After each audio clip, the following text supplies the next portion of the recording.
قرآن مجید کی عظمت، اس کی بلندی اتنی ہے کہ اس جیسا کلام نہ قریش والے لا سکے، نہ عرب لا سکے، نہ آج تک کوئی لا سکا۔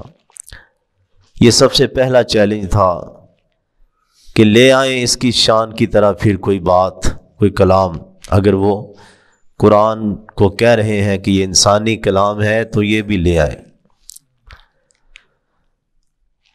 اللہ رب العزت فرماتے ام تامرہم، کیا ان کو حکم دیتی ہے احلامہم، ان کی عقلیں، بہذا کہ ایسی بات کہیں، یعنی کہ ایک بندے کو وہ شاعر بھی کہہ رہے ہیں اور دیوانہ بھی کہہ رہے ہیں، ایک بندے کو وہ اس دور کا سیانہ کاہن بھی کہہ رہے ہیں اور مجنون بھی کہہ رہے ہیں، کہ یعنی کہ جس طرح کوئی بندہ ضد اور ہٹ درمی میں، مخالفت میں پاگل ہو جاتا ہے کہ وہ خود نہیں سوچ رہا کہ میں الزام کیا لگا رہا ہوں۔ کل تک جس سے فیصلے کرواتے تھے اس کو آج دیوانہ کہتے ہیں، کل تک جس کے پاس اپنی امانتیں رکھواتے تھے آج اس کو دیوانہ کہہ رہے ہیں۔ تو یہ چیلنج دنیا والوں کو اللہ نے سورہ یونس، سورہ ہود، سورہ بنی اسرائیل اور سورہ بقرہ میں بھی دیا۔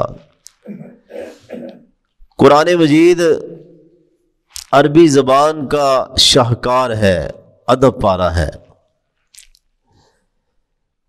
اس کے ایک ایک لفظ اس طرح ہے جس طرح نگینے کو تراش کے جڑ دیے گئے ہوں۔ کوئی ایک لفظ بھی قرآن کا اول سے آخر ایسا نہیں لگتا کہ یہ زائد ہے کوئی کہہ سکے۔ اس قرآن نے عربی زبان کو پکڑ کے رکھا ہے، باندھ کے رکھا ہے۔ ہر زبان 100 سال بعد بدل جاتی ہے۔ شیکسپیئر کی جو انگلش تھی وہ آج وہ انگلش نہیں ہے، 100 سال پہلے جو پنجابی زبان تھی وہ آج نہیں ہے، لیکن عربی زبان 14 صدیاں گزرنے کے بعد بھی اسی طرح آن اور شان کے ساتھ دنیا کی زبانوں کے سامنے کھڑی ہے۔ جو اس کے محاورے، جو اس کی مثالیں قرآن نے بیان کر دی وہ آج بھی ویلڈ ہے۔ اللہ اکبر۔ پھر اس کے الفاظ اور ردم ایسا ہے کہ جو جانتا ہے اس کے معنی اور مفہوم کو وہ تو سر دھنے بغیر رہ نہیں سکتا، جو نہیں جانتا اس کے دل پہ بھی یہ اثر کر دیتی ہے۔ جمال عبد الناصر مصر کا حکمران تھا، کمیونسٹ تھا، کہتے روس کے دورے پہ گیا تو ساتھ قاری عبد الباسط کو بھی لے گیا جو اس وقت مشہور و معروف قاری تھے۔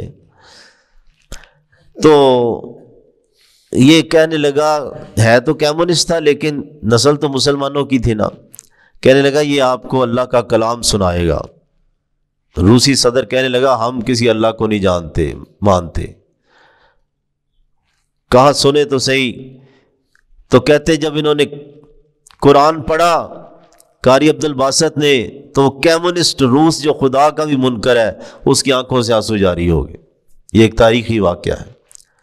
وہ تو وہ پرانا ہے، آج دیکھیں نا کہ یورپ کی گلیوں میں جو تبلیغ کرنے والے قرآن سناتے ہیں رو رہے ہوتے ہیں لوگ، اذان کی آواز سن کے آنکھوں سے آنسو جاری ہو جاتے ہیں۔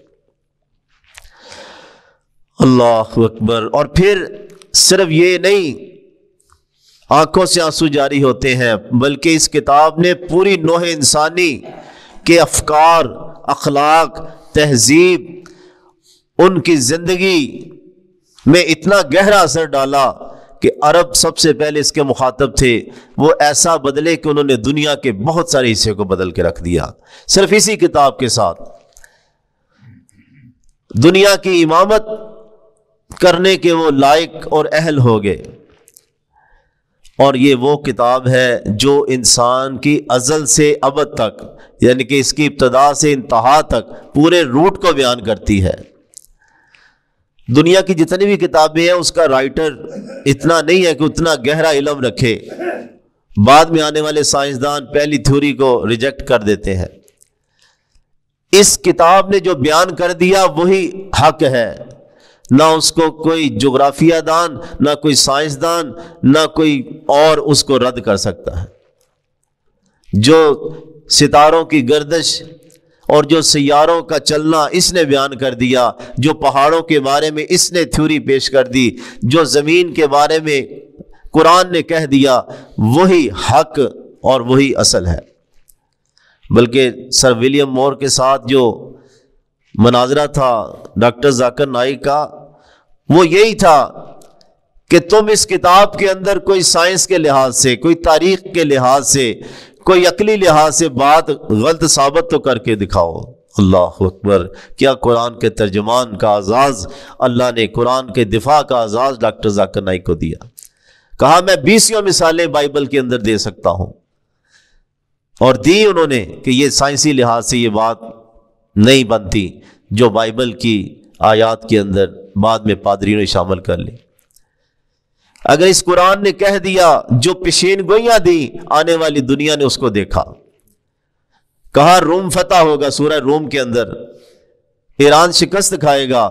اب اس وقت کوئی دور دور تک آثار نہیں تھے کہ ایران جیسی طاقت کو رومن امپائر شکست دے دیں گے. سورہ روم میں بیان کر دیا. چند ہی سالوں بعد لوگوں نے اپنی آنکھوں سے دیکھا.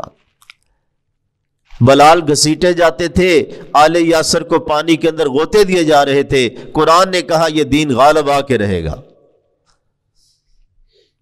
اور پھر لوگوں نے دیکھا کہ دور دور تک یہی کلمے کا جھنڈا لہرا رہا تھا. تو اللہ رب العزت فرماتے ہیں ام تامرہم احلامہم بہذا، ان کی عقلیں یہ کہتی ہیں. کیسے کیسے الزام لگا رہے ہیں قرآن کے اوپر، نبی پاک کے اوپر. یہ قوم ہی سرکش ہے.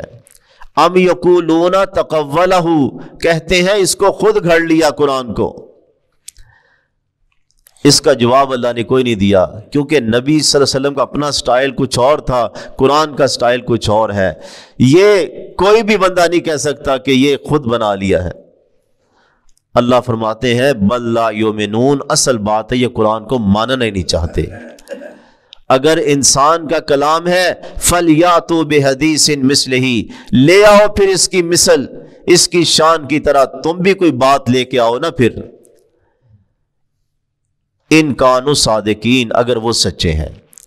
اللہ تعالیٰ قرآن کی عظمت، اس کی شان سمجھنے کی توفیق عطا فرمائے. آمین.